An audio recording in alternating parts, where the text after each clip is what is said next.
everyone, so sorry this video is late. This is my reaction video to Curse of the Black Spot, last week's Doctor Who episode.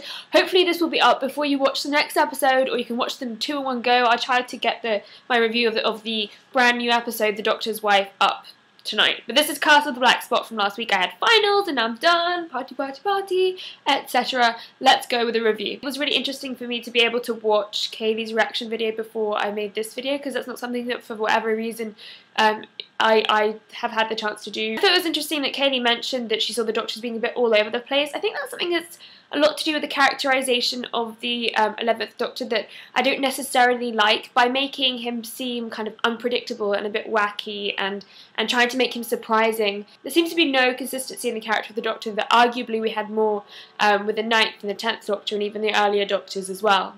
The eye patch woman's great. I wonder if that's something that's not necessarily going to be closed up in the first half of the series, that we're seeing this part, but maybe later on in the year in the second part of the series that might be something that's resolved. Sterile white environment where she finds herself reminds me so much at the end of Time, with the Time Lords coming through from Gallifrey and the two crossing over. I can't help but assume that she's Gallifreyan, or she has some kind of link to Gallifrey that we just haven't found out yet. This episode didn't make me that curious about her. I think it's just cool that she keeps appearing, and I like the way she makes those kind of doors. I loved seeing Lily Cole. The only issue I had with her is it kind of felt like she was just the beautiful girl included in the storyline for the sake of having a beautiful girl. It's a shame, because I thought the premise of the plot was really cool, with the reflections, with the pirate ship, all of that. I think the Siren could have been a lot cooler and a lot more interesting than simply what feels like, in a way, the recycling of like the Nanny Jeans storyline, just embodying that in a model who is an actress and who I think, had she been given the opportunity, give more to the role. The Doctor must know CPR, or I think would know how to save Rory. So I mean, I understand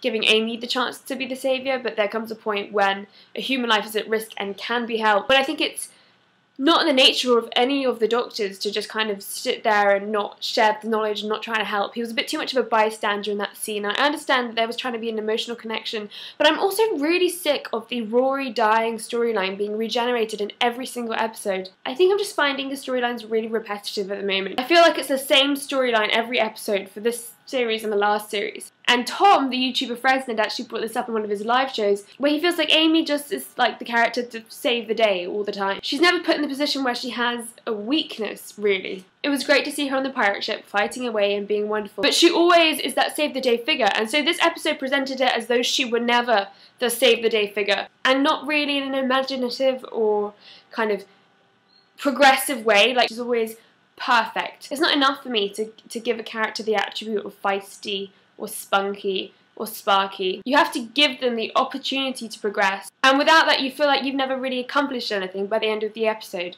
It's not even the acting, because I think Karen Gillan's great, I think Matt Smith's great, I think Arthur Darvill's great, but I think that there is an absence of progression that you felt so much more when, for example, in the 9th Doctor he was recovering from the Time War and he was a very broken person. With the 10th Doctor you really felt the loneliness and the age come through. The age was something that I thought would be transferred really well to Matt Smith, because he really is like an old man in a young body. And yet I feel like the stories aren't offering that opportunity to learn more about the Doctor and to learn more about the characters. And instead they're just repeating the same storylines in different disguise. But lots of you seem to be really loving the series, and lots of you really loved the last series, so I don't know, maybe it's just me, but that is something that's kind of been on my mind a lot. The other issue with this episode was that it was a bit too predictable, in the sense that the second the child died, you knew that everything was going to be alright and fixed in a very sudden, immediate way, because there is no way that they're going to kill off a child at that time of the evening on Saturday night. And in the context of the story as kind of a romping episode, I don't know. Like, it didn't feel like there was any suspense, it didn't feel like there was any character development. I found it quite difficult to enjoy this episode. However, the trailer for the next episode is wonderful, and it's written by Neil Gaiman, who not only is a wonderful writer, he's also a very dark writer, which is something that I really like. He wrote this picture book called The Wolves and the Walls, which just shows an amazing dark mind he has, as well as his wonderful longer pieces of fiction. So as a book nerd, I'm excited for this episode, but I wonder what he's going to do with the characters, because he's also in some ways quite a character-driven writer. So maybe he will save it for me. Oh no! Alonzo!